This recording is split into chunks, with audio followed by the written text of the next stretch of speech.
Bismillahirrahmanirrahim. Assalamu alaikum. Our today's topic, that is structure of viruses. As we discussed in our previous lecture about the virus, and today we will be discussing the structure of virus. There are different shapes and sizes of virus, and we will be discussing one of the structure of virus today. हम आज virus की एक किस्म एक तरह का virus को discuss करेंगे, उसकी शेप, साइज, स्ट्रक्चर कैसे दिखता है. Viruses have simple structure. Viruses का एक बहुत ही सिंपल स्ट्रक्चर है, इतना कॉम्प्लेक्स स्ट्रक्चर नहीं है जैसे कि एक सेलुलर स्ट्रक्चर है. जैसे कि एक लिविंग ऑर्गेनिज्म में, बैक्टीरियाज में, एनिमल्स में, प्लांट्स में एक सेल का एक प्रॉपर कंप्लीट एक सिस्टम है. सेल ऑर्गेनल्स हैं, सेल वॉल है, सेल मेम्ब्रेन है, इंटरनल पार्ट्स हैं, न्यूक्लियस हैं. But in virus all these things are absent. Virus में ऐसा कोई सेलुलर स्ट्रक्चर नहीं है, इसीलिए इनको नॉन सेलुलर भी कहा जाता है. They do not have a proper cell और proper parts of the cell. Made up of protein and single type of nucleic acid, DNA और आरएनए. जो वायरसेस हैं they are made up of protein coat. Virus एक protein cover है and internally उस protein coat के अंदर, उस protein cover के अंदर एक न्यूक्लिक एसिड है that can be a DNA और आरएनए. एक किस्म का उनमें न्यूक्लिक एसिड मौजूद होता है that can be a DNA और आरएनए, उनका genetic material. The viruses are found in different shapes. जो वायरसेस हैं वो मुख्तलिफ शेप्स के हैं. इनमें से आज हम बैक्टीरियोफेज, वो वायरस जो बैक्टीरियस पे अटैक करता है, बैक्टीरियस के अंदर जाके अपने आप को डिवाइड करता है और अपने नंबर्स बढ़ाता है और बैक्टीरियस को में डिजीज़ कॉज करता है. So the bacteriophage are, they have head structure, tail, capsid, protein coat. This is the structure of bacteriophage. T4 bacteriophage. ये bacteriophage वायरस है. ये बैक्टीरियाज के अंदर अपने आप को डिवाइड करता है. Now you can see that head region, this is the head region. ये हेड रीजन है हमारे पास, बैक्टीरियोफेज का हेड रीजन. ये एक ऐसा वायरस है जो बैक्टीरियाज में के अंदर एंटर होने के बाद अपने आप को मल्टीप्लाई करता है, नंबर्स में इंक्रीज़ करता है and they cause damage to the bacterial cell. ये कॉलर हेड रीजन है बैक्टीरियोफेज का. This is the sheet, we can say that a protein coat that is present around the tail. ये पूरा एक tell region है. एक हमारे पास head region है ऊपर वाला और नीचे ये सारा ये टेल रीजन है हमारे पास बैक्टीरियोफेज का. ये coat that is sheet, a protein coat that is surrounded, a protein sheet that surrounds the tail. और यहाँ पे थ्रेड लाइक स्ट्रक्चर्स जो नज़र आ रहे हैं, धागे की तरह के जो स्ट्रक्चर्स हैं वो ये यहाँ से निकल रहे हैं. These are called long tail fibres. इनको टेल फाइबर्स भी कहा जाता है. और ये जहाँ से ये निकल रहे हैं, ये जो मेन बेस है that is called base plate, right. So bacteriophage के जो मेन पार्ट्स हैं, this is the head region, this is collar, these are the sheet और the protein coat that is present around the tail. ये जो सारा नीचे वाला region है that is other than head के अलावा जो बाकी सारा रीजन है, दिस इज़ कॉल्ड टेल. फिर tail is divided into this sheet region, then base plate, and then the fibers, the thread-like structures that are coming out of this base plate is called long tail fibers. ये जो base plate से ये thread-like धागों की तरह की ये जो structures हैं ये बाहर आ रहे हैं, धागे की तरह दिख रहे हैं, ये इन्हें long tail fibers कहा जाता है. Bacteriophage. अब bacteriophage portions under head is called neck. ये जो हेड के नीचे जो ये वाला रीजन है जिसे हम कॉलर यहाँ पे शो कर रहे हैं कि this part is known as collar. This part is also known as the neck region. Under the neck there is a tube like tail. यहाँ पे देखें, अंडर द नेक के बाद एक ट्यूब की तरह टेल रीजन है. This is called the tail. At the end of the tail there is base plate. This part, ये ट्यूब लाइक स्ट्रक्चर है, उसके बाद एक प्लेट की तरह का एक स्ट्रक्चर है, राउंड डिस्क की तरह एक स्ट्रक्चर है. This is called the base plate. 6 thread like structures are attached with the base plate called tail fibres.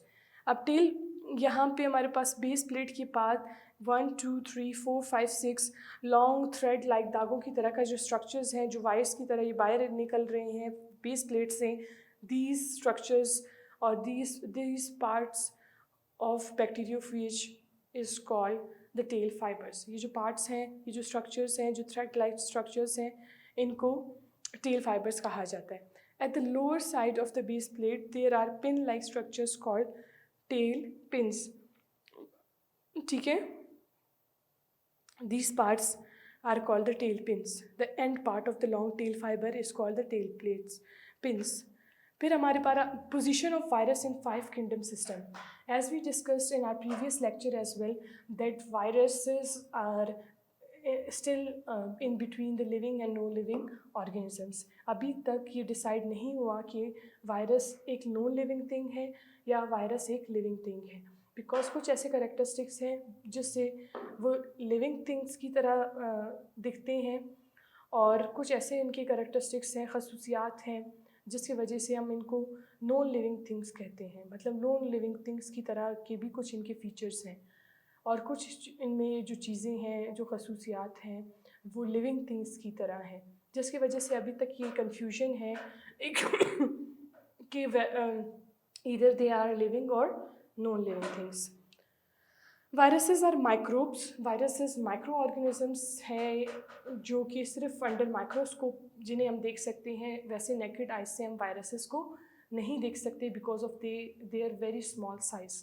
बिल्कुल ये माइक्रोमीटर्स में है, वेरी स्मॉल साइज़ में है, जिसकी वजह से हम इन्हें नेकेड आइज से नहीं देख सकते. इनको हम सिर्फ अंडर माइक्रोस्कोप ऑब्जर्व कर सकते हैं. स्प्रेड डिजीज़, ये मुख्तलिफ बीमारियाँ फैलाता है. They are the cause of different disease in living organisms. इनकी वजह से जानदार, मुख्तलिफ जानदार में, बैक्टीरियाज़ में, एनिमल्स में, प्लांट्स में मुख्तलिफ बीमारियाँ फैल रही हैं. इनएक्टिव आउटसाइड, ये लिविंग ऑर्गेनिजम्स के बाहर इन्वायरमेंट में बिल्कुल इनएक्टिव हैं, क्रिस्टल लाइक हैं, जैसे कोई नॉन लिविंग चीज़ हो वैसे हैं. एक्टिव इनसाइड, लेकिन जैसे ये किसी जानदार के अंदर, किसी लिविंग ऑर्गेनिजम्स के अंदर एंटर होता है, ये एक्टिव हो जाता है. ये बैक्टीरियल सेल के अंदर एंटर हो जाए या किसी ह्यूमन सेल्स के अंदर एंटर हो जाए या प्लांट सेल में एंटर हो जाए या किसी किस्म की प्रोटिस्ट सेल के अंदर एंटर हो जाए, फंजाई सेल के अंदर एंटर हो जाए, उनके अंदर फिर ये जाके एक्टिव हो जाते हैं. ये लिविंग करेक्टरिस्टिक्स शो करना शुरू हो जाते हैं. Not fit in 5 kingdom classification. अब तक इन वायरसेस को किसी भी किंगडम में प्लेस नहीं किया गया. Not even in bacterial group Monera, ना किंगडम मोनेरा में इसे रखा जा सकता है, because bacterias they have a cell wall, they have cell membrane, they have cytoplasm, ribosomes, etc., and all these structures are absent in viruses. So virus cannot be placed in kingdom monera. ठीक है, unicellular living organism है viruses, उनके पास एक proper cellular structure है, but as viruses they do not have all these structures, इसीलिए हम इनको मोनेरा में भी नहीं रख सकते. ये फंजाई की तरह भी बिल्कुल इनका सेलुलर स्ट्रक्चर, वो तो यूकैरियोट्स हैं, they have all double membrane bounded organelles as well. उनमें माइटोकॉन्ड्रिया है, फंजाई में माइटोकॉन्ड्रिया है, एंडोप्लाज्मिक रेटिकुलम है, राइबोसोम्स हैं, गॉल्जी बॉडीज़ हैं, एक प्रॉपर न्यूक्लियस है, न्यूक्लियर मेम्ब्रेन के अंदर डीएनए जेनेटिक मटेरियल है. So all these things are again absent in virus. एक सेलुलर स्ट्रक्चर बिल्कुल भी वैसा नहीं है, तो हम इन्हें किंगडम फंजाई में भी नहीं रख सकते. फिर ना ही किंगडम एनिमिलिया में रख सकते हैं, बिकॉज एनिमल्स के पास भी प्रॉपर सेल है, यूकैरियोटिक सेल है. प्लांट्स के पास भी एक प्रॉपर यूकैरियोटिक सेल है, जबकि आपने देखा कि वायरसेस का जो स्ट्रक्चर है वो बहुत ही सिंपल है. एक प्रोटीन कोट है और उस प्रोटीन कोट के अंदर एक जेनेटिक मटेरियल डीएनए और आरएनए मौजूद होता है, जो इनको बिल्कुल मुख्तलिफ बनाता है बाकी लिविंग ऑर्गेनिज्म से. So these viruses can not be placed, इनको किसी भी किंगडम में नहीं रखा जा सकता because of their different characteristics. Characteristics like non living things, characteristics जो हैं इनकी कुछ जो नॉन लिविंग थिंग्स से मिलते जुलते हैं, ऐसे करेक्टरिस्टिक्स, ऐसे खसूसियात, ऐसे इनके फीचर्स जो इनको नॉन लिविंग थिंग्स से, जो कि जानदार नहीं हैं, उनसे ये रिजेंबल करता है, मिलता जुलता है. क्रिस्टल फॉर्मेशन, ये क्रिस्टल की तरह दिखता है outside the body, outside the living body. जब हम इसे माइक्रोस्कोप के अंडर देखें तो ये बिल्कुल एक क्रिस्टल की तरह नज़र आता है। No respiration, as respiration take place, gaseous exchange take place in living cells, उनमें गैसेस का तबादला होता है एक लिविंग सेल्स में, और या फिर ग्लूकोज की ब्रेक डाउन होती है with the help of oxygen to get ATPs बनाने के लिए, ATPs की फॉर्मेशन के लिए एक सेल के अंदर ग्लूकोज की ब्रेक डाउन होती है टू गेट द ATPs के लिए ग्लूकोज की break down is called a cellular respiration. So as such जो मैकेनिज़्म है वो कुछ भी वायरसेस में नहीं होता, जो कि बाकी सारे लिविंग ऑर्गेनिजम्स के सेल्स में ये प्रोसेस मौजूद है। हैव नो सेलुलर स्ट्रक्चर, उनका एज वी डिस्कस नाउ कि इनके पास कोई भी सेल का प्रॉपर स्ट्रक्चर नहीं है, इनके पास ना सेल वॉल है, ना सेल मेम्ब्रेन है, ना इंटरनल सेल पार्ट्स हैं, ना प्रॉपर न्यूक्लियस है, ऐसा कुछ भी नहीं मौजूद। तो इसीलिए इनको कहा जाता है they are no cellular, they do not have a proper cell which is a fundamental and the functional और the structural unit of life. ठीक है, एक फंडामेंटल, बेसिक और स्ट्रक्चरल और फंक्शनल यूनिट है सेल लिविंग ऑर्गेनिजम्स का, लेकिन viruses में ये जो बेसिक स्ट्रक्चर है ये मौजूद नहीं है। इसीलिए अभी तक ये कन्फ्यूजन है, एक प्रॉब्लम है कि वायरस को किस ग्रुप में रखा जाए, ये तो बिल्कुल अलग है बाकी लिविंग ऑर्गेनिजम्स में से। Have no mode of nutrition, इनमें मोड ऑफ न्यूट्रिशन नहीं है, खुराक न्यूट्रिएंट्स हासिल करने का कोई भी ख़ास तरीका मौजूद नहीं है, मतलब कोई भी तरीका नहीं है। दे डोंट टेक न्यूट्रिएंट्स, उनको किसी किस्म के मिनरल्स, वाइटामिन्स, मॉलिक्यूल्स जो कि इन चीज़ों की ज़रूरत नहीं है। वो जिस भी लिविंग ऑर्गेनिजम्स में एंटर होते हैं उनके सेल की हेल्प से, उनके सेल की मदद से अपने नंबर को बढ़ाते हैं, अपने आप को डिवाइड कर सकते हैं। Then comes characteristics like living things. कुछ ऐसे करेक्टरिस्टिक्स हैं जो वायरसेस के लिविंग थिंग्स से, जानदार चीज़ों से मिलते हैं, जैसे कि हैव न्यूक्लिक एसिड। जो वायरसेस हैं उनके पास जेनेटिक मटेरियल DNA या फिर RNA मौजूद होता है, जो बाकी सारे लिविंग ऑर्गेनिजम्स में भी मौजूद है। तो ये एक ऐसी चीज़ है जो वायरसेस को लिविंग ऑर्गेनिजम्स से मिलाती है, मतलब they resemble living organisms because of this genetic material DNA which is present in virus, as well as this structure is present in known living things. All of the living things also have a genetic material, nucleic acid, that can be a DNA or RNA. Have nucleic acid, ठीक है। Then reproduction एक ऐसा process है, एक ऐसा अमल है जो कि लिविंग ऑर्गेनिजम्स को, जो कि जानदारों को अपने जैसा एक और लिविंग ऑर्गेनिज्म बनाने देता है। मतलब एक इस मैकेनिज़्म से, रिप्रोडक्शन से लिविंग ऑर्गेनिज्म अपने जैसा एक और लिविंग ऑर्गेनिज्म प्रोड्यूस करते हैं। जैसे कि ह्यूमन बींग्स, जो इंसान हैं, ह्यूमन बींग्स, इनके जो बच्चे हैं, बेबीज़ होते हैं, that process of formation and the production of baby is called reproduction. ठीक है। और इसी तरह insects, they lay eggs and from that their kids और their offspring, their babies come out. तो वो अपने जैसा एक और लिविंग ऑर्गेनिज्म बना रहे हैं। In the same way plants में सीड्स बनते हैं, और उन सीड्स को हम नेक्स्ट सीजन में ग्रो करें तो वो वैसे ही प्लांट्स बनते हैं, अपने पेरेंट जैसे प्लांट्स बनते हैं। So all this process is reproduction, एक और लिविंग ऑर्गेनिज्म को प्रोड्यूस करना, बनाना, पैदा करना। लिविंग और वायरसेस में भी ये करेक्टरिस्टिक मौजूद है, ये सलाहियत मौजूद है कि वायरस भी अपने आप को डिवाइड कर सकता है, अपने जैसे और भी वायरसेस प्रोड्यूस कर सकता है, बना सकता है, but not alone, but not outside the living body. अकेले वो ये काम नहीं कर सकते, ख़ुद से ये काम नहीं कर सकते, ना ही किसी लिविंग ऑर्गेनिज्म के बाहर ये काम कर सकते हैं। जब ये किसी और लिविंग ऑर्गेनिज्म में दाखिल हो जाते हैं, एंटर हो जाते हैं, उसके बाद उस लिविंग ऑर्गेनिज्म का सेलुलर स्ट्रक्चर, सेल को इस्तेमाल करके, उनकी मशीनरी को इस्तेमाल करके फिर अपने नंबर्स को मल्टीप्लाई करता है, अपने जैसे और बहुत सारे वायरसेस प्रोड्यूस करता है, बनाता है, and then they spread disease, problem cause करते हैं, बीमारियां फैलाते हैं, बीमारी कॉज करते हैं जिन जानदार में, जिन लिविंग सेल में ये एंटर हो जाते हैं। सो कोविड वायरस, जिसको हमने डिस्कस किया, as it was very common nowadays. So virus of कोविड-19, जो करोना वायरस है, वो भी एक वायरस है। वो लिविंग बॉडी के बाहर, जैसे किसी कपड़ों पे हो, किसी जूतों पे, किसी बैग पे, किसी मटेरियल पे, वो एक नॉन लिविंग है।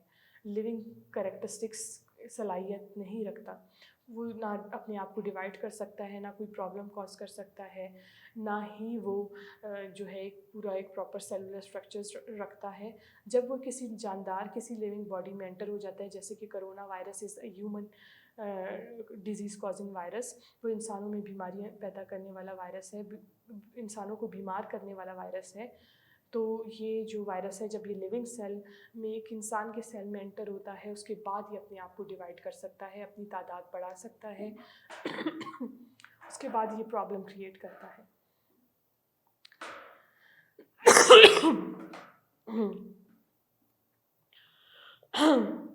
Now our next topic, that is historical background, aims and principle of binomial nomenclature. Background क्या था, किस वजह से ये बाइनोमियल नोमेनक्लेचर मैकेनिज़्म स्टार्ट हुआ, इसका मकसद क्या था और इसके क्या रूल्स हैं। ये जो बाइनोमियल नोमेनक्लेचर है, ये सबसे पहले मैं आपको बता दूं कि ये क्या चीज़ है। Binomial, the word bi means two and nomial is for the term is for name. Bi means two and the word nomial is use for name. Nomenclature is the method or the way of giving name to the living organisms, ठीक है। Binomial का मतलब names के दो parts, और nomenclature is the method और the procedure और तरीका जिसके थ्रू लिविंग ऑर्गेनिजम्स को, सारे जानदारों को एक स्पेसिफिक, एक ख़ास नाम दिया जाता है, ठीक है। साइंटिफिक नेम, जैसे थ्रू आउट द वर्ल्ड, पूरे दुनिया में उस नाम से पहचाना जा सके। एक साइंटिफिक दुनिया में, साइंस की दुनिया में जो बायोलॉजिस्ट हैं, जो साइंटिस्ट हैं, वो सारे जानदार, सारे लिविंग ऑर्गेनिज्म को एक ख़ास नाम से जान सकें, और उन एक जो ख़ास नाम है, उस नाम के दो पार्ट्स हों। ये जो तरीका है, ये जो मेथड है लिविंग ऑर्गेनिजम्स को नाम देने का, that is called binomial nomenclature. इसकी क्या हिस्ट्री थी, कब स्टार्ट हुआ, ऐसा क्यों नाम देने की क्यों ज़रूरत पड़ी, वो नाम देने का क्या मकसद था, और उस नाम देने के क्या रूल्स हैं, कैसे आप उस नाम को शो कर सकते हैं, लिख सकते हैं और पढ़ सकते हैं। डिफरेंट नेम्स वर गिवन, ठीक है। क्या वजह थी, सबसे पहले कि बाइनोमियल नोमेनक्लेचर की क्या वजह थी। साइंटिफिक नेम रखने का एक लिविंग ऑर्गेनिज्म की वजह ये थी कि बहुत सारे मुख्तलिफ नाम थे लिविंग ऑर्गेनिज्म के। एक लिविंग ऑर्गेनिज्म के मुख्तलिफ नाम थे मुख्तलिफ लैंग्वेजेस में। जैसे कि आप देख लें कि चूंटी है, हम उर्दू में चूंटी कहते हैं, इंग्लिश में आंट कहते हैं, लोकल लैंग्वेजेस में मुख्तलिफ नाम हैं, पश्तो में जैसे मेशे बोलते हैं। तो ये जो मुख्तलिफ नामों की वजह से ये एक ख़ास नाम नहीं है, एक स्पेसिफिक नेम नहीं था लिविंग ऑर्गेनिज्म का। और लोकल लैंग्वेज में, इंग्लिश में, उर्दू में, बाकी सारे लोकल लैंग्वेजेस में उनके अलग अलग नाम थे। तो बहुत मुश्किल हो रहा था कि साइंटिफिकली, एक साइंटिफिक दुनिया में बायोलॉजिस्ट, साइंटिस्ट उनको किस स्पेसिफिक नेम से कॉल आउट करे उस लिविंग ऑर्गेनिज्म को, ताकि पूरी दुनिया में वो उसी नाम से पहचाना जा सके। जैसे कि हमारे बहुत सारे घर में निक नेम्स होते हैं, लेकिन for school, for documentation we have our very specific name. सो हम अपने नाम के साथ एक सर नेम भी लगाते हैं, वही हमारा नाम है जो हमारे सारे डॉक्यूमेंटेशन में, स्कूल्स वगैरह में हमें जिस नाम से लोग पहचानते हैं। तो that was the method that was introduced, एक तरीका इंट्रोड्यूस कराया गया साइंटिफिक दुनिया में भी, कि अभी सारे जानदारों को, सारे लिविंग ऑर्गेनिज्म को एक नाम दिया जाए, ताकि साइंटिफिक दुनिया में, एक साइंस की ज़बान में, जो साइंटिस्ट हैं, जो बायोलॉजिस्ट हैं, जो लिविंग ऑर्गेनिजम्स को पढ़ते हैं, उनको एक ख़ास नाम के थ्रू वो कॉल आउट करें लिविंग ऑर्गेनिजम्स को। Same name for different plants and animals.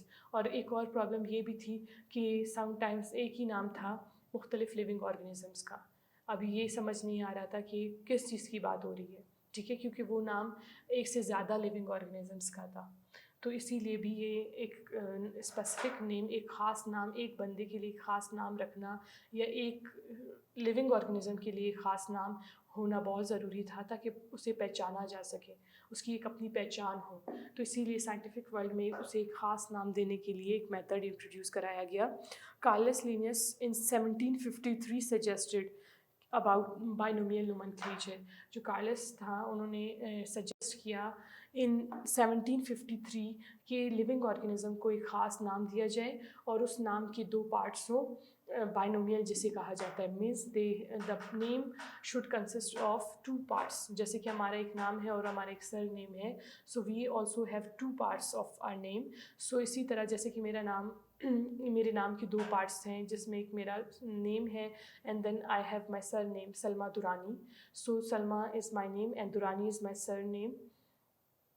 So that is the method of binomial nomenclature as well, कि एक जेनर नेम के दो पार्ट्स हों और एक जेनरा को रिप्रेजेंट करें और एक स्पीशी नेम को रिप्रेजेंट करें। Every organisms have international scientific name. हर एक लिविंग ऑर्गेनिज्म का एक ख़ास साइंटिफिक नेम है। अभी presented a method for naming the organisms called binomial nomenclature। फिर उन्होंने साइंटिस्ट ने ये सजेस्ट किया कि हर एक लिविंग ऑर्गेनिज्म का एक ख़ास नाम होना चाहिए और उसके मेथड को नाम दिया गया binomial nomenclature. Objectives and principles, क्या ऑब्जेक्टिव्स थे, क्या वजह थी कि ये बाइनोमियल नोमेनक्लेचर मेथड इंट्रोड्यूस करवाने की ज़रूरत क्यों पड़ी, प्रिंसिपल रूल्स क्या हैं, किस रूल्स को फॉलो करके हम किसी भी लिविंग ऑर्गेनिज्म को नाम दे सकते हैं। The main aims of binomial nomenclature are as follows. Correct identification of an organism, एक सही पहचान, किसी भी लिविंग ऑर्गेनिज्म को एक सही पहचान मिल सकती है एक साइंटिफिक नेम से। Give individual name to an organism, और हर एक लिविंग ऑर्गेनिज्म का एक अलग ख़ास नाम हो जो और किसी भी लिविंग ऑर्गेनिज्म का ना हो।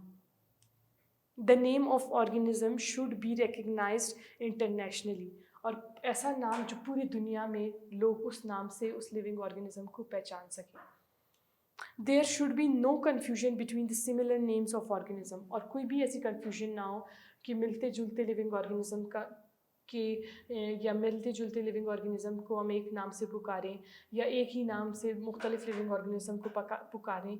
इस तरह की कन्फ्यूजन्स को दूर करने के लिए एक ख़ास एक स्पेसिफिक नाम एक लिविंग ऑर्गेनिज्म को दिया गया in scientific language. The name of specific organism should come with the genus, जो नाम हो साथ में उसके जीनस का भी वो उस नाम से शो हो कि वो किस जीनस से जिस जेनरा से बिलोंग करता है। Objectives and principle, in binomial nomenclature each organism has two names। binomial nomenclature एक ऐसा मेथड है, एक ऐसा तरीका है जो लिविंग ऑर्गेनिजम्स को दो नेम्स, मतलब नेम के जो नाम एक स्पेसिफिक ख़ास नाम दिया जा रहा है जानदार को, एक लिविंग ऑर्गेनिज्म को, उस नाम के दो पार्ट्स हों, दो हिस्से हों। There are following rules for the naming of organism। First name should be of genus, जो पहला पार्ट है नाम का, पहला हिस्सा है वो जीनस का हो। First letter of generic name should be capital, और जो पहला पार्ट है, पहला जो जीनस नेम का पहला अल्फ़ाबेट है that should be capital. The second name is the name of species, और जो सेकेंड पार्ट है नेम का वो एक स्पीशी नेम को प्रेजेंट करता है कि वो किस स्पीशी, वो बेसिकली कौन सा स्पीशी है। अंडरलाइन और italics both the genus and species name, या फिर हमें अंडरलाइन करना है किसी भी जो नाम है, जो साइंटिफिक नेम है लिविंग ऑर्गेनिज्म का, उसको अंडरलाइन किया जाता है या फिर उसे इटैलिक्स स्टाइल में लिखा जाता है। When genus is understood, then it can be abbreviated Homo sapiens, so the scientific name of the man can be written as Homo sapiens।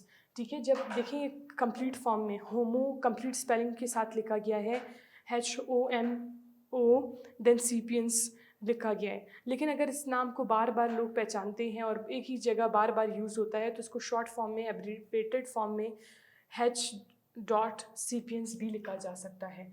तो ये सारे मेथड्स हैं, ये सारे तरीके हैं जिसे फॉलो किया जाता है एक साइंटिफिक नेम को लिखने के लिए, कि आप उसको एब्रीवेटेड फॉर्म में, शॉर्ट फॉर्म में कैसे लिखें, उसको कंप्लीट फॉर्म में कैसे लिखा जा सकता है, उसे इटैलिक स्टाइल में लिखा जाता है या फिर अंडरलाइन किया जाता है। जो फर्स्ट जेनरा नेम है जीनस को शो करता है, that first letter of that genus name should be capitalised, और जो स्पीशी नेम है वो स्मॉल लेटर्स में लिखा जाएगा।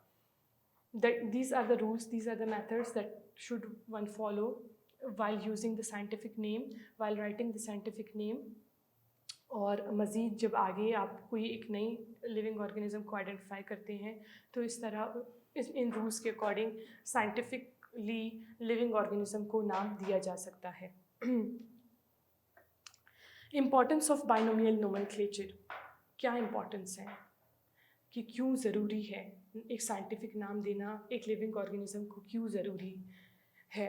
Common names vary from country to country and also vary from region to region within a country। ठीक है, एक कंट्री में जैसे कि पाकिस्तान में जो हमारा नेशनल लैंग्वेज है that is Urdu, we have a name for a living organism and then in our local languages we also have different names for that same living organism. एक ही कंट्री में एक उनका उस कंट्री का जो ख़ास एक नेशनल लैंग्वेज है उससे में लिविंग ऑर्गेनिज्म का एक अलग नाम है।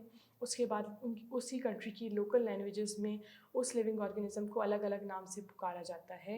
और इसी तरह अगर चाइना है, इस चाइना में भी मुख्तलिफ़ नामों से उस लिविंग ऑर्गेनिज्म को पुकारा जाएगा। इंडिया में, अमेरिका में, मुख्तलिफ़ कंट्रीज़ में, उसके अलावा कंट्रीज़ के अंदर मुख्तलिफ़ रीजन्स में, उन कंट्रीज़ के अंदर सिटीज़ में, मुख्तलिफ़ एरियाज़ में उसे अलग अलग नामों से पुकारा जाता है। सो दैट क्रिएट कन्फ्यूजन, वो बहुत ज़्यादा कन्फ्यूजन क्रिएट करता है कि इस लिविंग ऑर्गेनिज्म का एक ख़ास नाम क्या है, ये क्यों इतने सारे नाम हैं। ठीक है, तो इस कन्फ्यूजन को दूर करने के लिए एक साइंटिफिक नेम देना बहुत ज़रूरी था। Urdu name of garlic is लहसुन and it is also called थूम in many regions of the Pakistan। जैसे लहसुन है, एक किस्म का ख़ास प्लांट है, उसे लहसुन कहा जाता है उर्दू लैंग्वेज में, और लोकल लैंग्वेजेस में इसे थूम भी कहा जाता है। तो ये एक कन्फ्यूजन क्रिएट करता है कि ये क्या चीज़ है बेसिकली, इसीलिए इसका एक ख़ास साइंटिफिक नेम भी मौजूद है। अब In some cases, a single name is used for different organism, also cause confusion. Many plants with bell-shaped flowers are called bluebells। बहुत सारे plants जिनके flowers bell shape में हैं, उन्हें bluebell कहा जाता है। तो ये प्रॉब्लम है कि किस ख़ास प्लांट का नाम bluebell है, ये तो मुख्तलिफ प्लांट्स को bluebell कहा जाता है।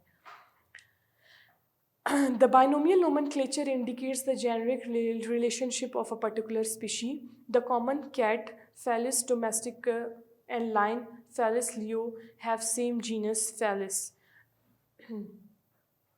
ये देखिए, ये लाइन और कैट में एक कॉमन जेनरा है, एक दोनों एक ही जीनस से बिलोंग करते हैं।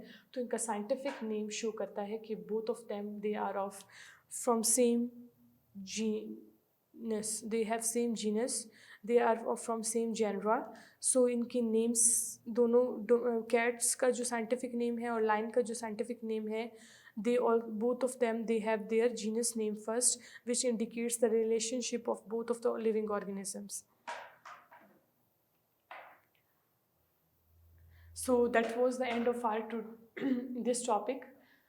That was the end of this topic। I hope it was easy, and if you